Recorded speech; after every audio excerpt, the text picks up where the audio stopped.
Finished moving out yet? I asked. We're just about to leave, Joseph replied. Good, you're quick. We'll move our stuff in right away too. My brother-in-law Michael and his family seemed to have it all planned. The moment we left our family home, they moved their stuff in, settling in as if they owned the place. Did we do the right thing letting them in? I vented my concerns to Joseph. He simply laughed. Don't worry. Let them have their fun. It's them who will come crying to us later. Sure enough, a few months later, Michael called us in a panic. I couldn't help but laugh at their grand misconception. My name is Mary. I met Joseph in college. He was a senior, a year older than me. At the time, the 1-year age gap felt significant, and Joseph, being so reliable, looked truly dependable. As my feelings for Joseph grew, I confessed to him. Fortunately, Joseph felt the same way, and we started dating. Even after graduation and starting our jobs, our love continued to grow. We couldn't live without each other. Joseph proposed during our 5th year of work. I was thrilled but nervous about meeting his parents. Joseph, your dad runs his own business, right? And your mom comes from a wealthy family. Will they be okay with someone like me? Joseph reassured me with a smile. You're thoughtful and most of all kind. They'll love you. Boosted by his confidence, I nervously introduced myself to his parents. So, you're Mary. We've been looking forward to meeting you. You're as cute and competent as Joseph said. Has Joseph been any trouble to you? No, not at all. Joseph has been so kind to me. Just as Joseph predicted, both his dad Daniel and mom Linda welcomed me warmly. You feel like you've been our daughter forever, they said.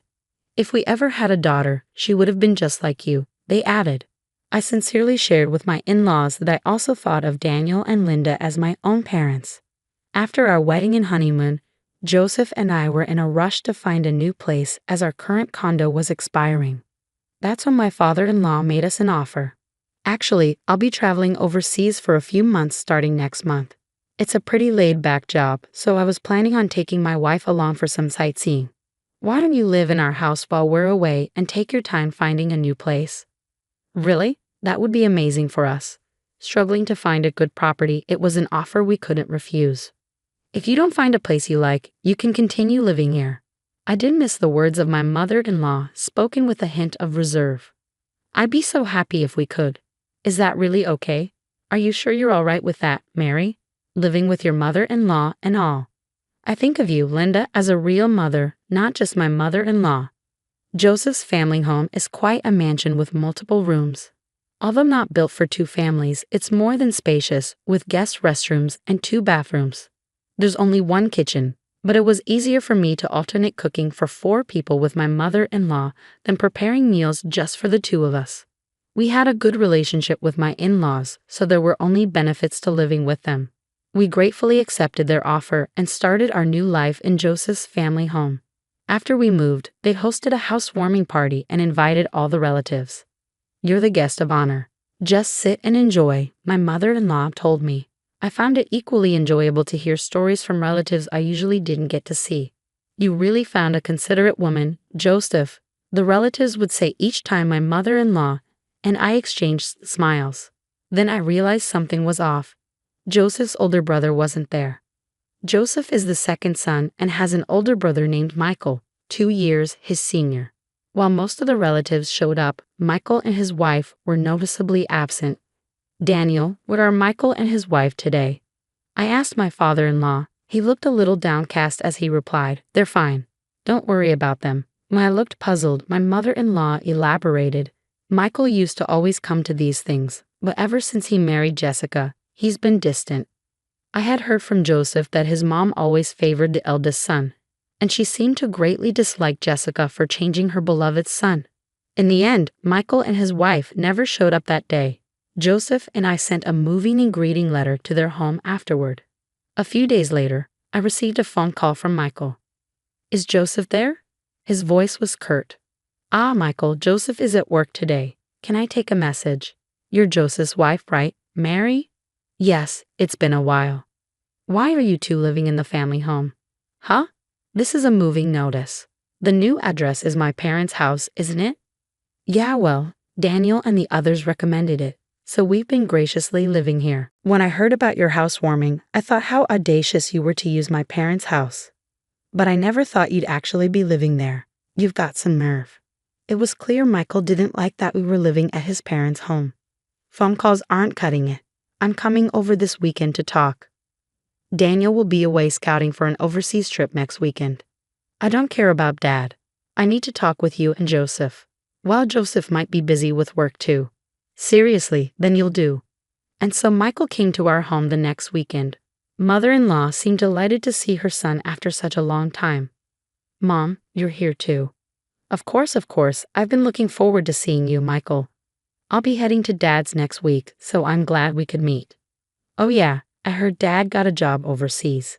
Michael said this with disinterest and glared at me. Since your eldest son is here, how about making some coffee? Oh sorry, I said as I hurried to make the coffee. Michael sneered. Just coffee, no snacks? You really don't get it. Usually you serve sweets too. Sorry, I rushed to get some snacks, but Michael stopped me. You're not planning on using store-bought snacks, are you? Get some cake from that place downtown. Remember that for next time. Mother-in-law seemed pleased with her eldest son's visit and didn't offer any help. Mary, could you go get some? Michael has always loved their cakes. It seemed mother-in-law wasn't on my side here either. All right, I said as I prepared to go shopping. Michael had another demand. For dinner, make me a hamburger steak. Use demi-glace sauce, and don't you dare buy store-made sauce. You're staying for dinner too. You got a problem with that? It's your duty as my brother's wife to entertain me. I went shopping and immediately started preparing dinner. Even though he said he wanted to talk, I had no time for conversation as I got wrapped up in Michael's whims. When dinner was finally ready and I thought we could talk, Michael dropped a bombshell. Why are there 3 plates? Because Linda will be eating too, right? If Mom's here, it's obvious she's eating. The only one who's in the way is you. In the way? Yeah, I want to have a quiet dinner with Mom. There's no seat for you. You can't be serious. After making me prepare the meal, Michael kicked me out of the house. I ended up eating alone outside, then came back when I thought the coast was clear. Shouldn't we talk now? I finally broached the subject with Michael, who nonchalantly replied, That talk is unnecessary now. What do you mean? Jessica and I have decided to live in this house. You and Joseph will have to leave. What? We've already moved in. Don't you think it's better for me, the eldest son, to stay in this house? Mom, my mother-in-law looked regretful as she spoke to me. Mary, I apologize. Michael finally seemed to be stepping up as the eldest son, which gave my mother-in-law peace of mind. Upon hearing his mom's words, Michael grinned smugly. See, even Mom agrees with me. So get your stuff packed and move out, Michael said, leaving in a good mood. Caught off guard, I was alone in the bathroom when Joseph finally came home from work.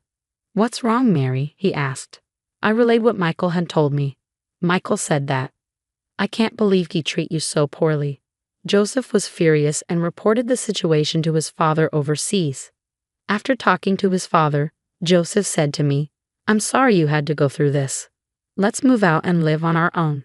Encouraged by Joseph, I started packing our belongings. Just when we were about to leave, Michael called. Are you done moving? We're about to leave. Good, you're quick. We'll be bringing our stuff over soon. As soon as we left, Michael and his family moved their belongings into the house, acting as if it were their own. Did we make the right choice? I asked Joseph, seeing Michael and Jessica do as they please. Don't worry about it. Let them do what they want. They'll be the ones regretting it later, Joseph reassured me. And just like Joseph said, a few months later, Michael called us in a panic. Hey, Dad and Mom just contacted me. They said they're coming home from the airport. What's going on? Isn't it obvious? Their assignment overseas is over, so they're coming back. I thought they'd be staying there for a while. I didn't hear anything about them coming back. I thought this house was handed down to us. Originally, we planned to live together once they returned. You knew that when you pushed us out to live here, didn't you? Jessica would never agree to live with them. But their belongings are still in the house, right? Where did you think they'd live once they got back? Michael got defensive. I thought they left the stuff they didn't need here. You sold it. You sold their belongings. Yeah, Jessica said we should make money off it if it's not needed. My in-laws had left behind valuable items like jewelry and watches. If they sold those, it would sum up to a lot of money. So where's the money now? It's gone. We spent it like a bonus. What happens if they find out? I guess it's only a matter of time then. Damn, what should I do? Mary, can you come over and help? Help? Why should I? Ah, so you're mom's favorite over Jessica, aren't you? Help me out by making it look like Jessica instigated all this. Protecting the eldest son is the duty of a brother's wife. Don't kid yourself. No way I'd ever lift a finger for a disrespectful couple like you. Please, I apologize for everything up until now. An apology won't change anything. You should atone for your own mistakes. That's the rule of the eldest son, isn't it? Ignoring Michael's pleading voice on the other end of the line, I hung up the phone and then talked to Joseph. Joseph chuckled. Yeah, because there's no way Jessica, who never got along with Dad and Mom, would agree to move back in. Dad even said to live wherever we want until they give up and move out. He's covering all the moving and rental costs. I see. So Joseph, who had been quite angry with Michael's presumptuousness, so easily decided to move out because he knew this. I figured if I told you, Mary, you'd probably tip them off. Sorry for keeping quiet. No worries. I feel much better now. Michael and Jessica were stuck waiting for my parents-in-law because they had nowhere else to go, with no savings and a canceled lease. When my parents-in-law returned home from the airport, they were furious to find their belongings sold off. I never thought you'd be this irresponsible. You're not worth retraining.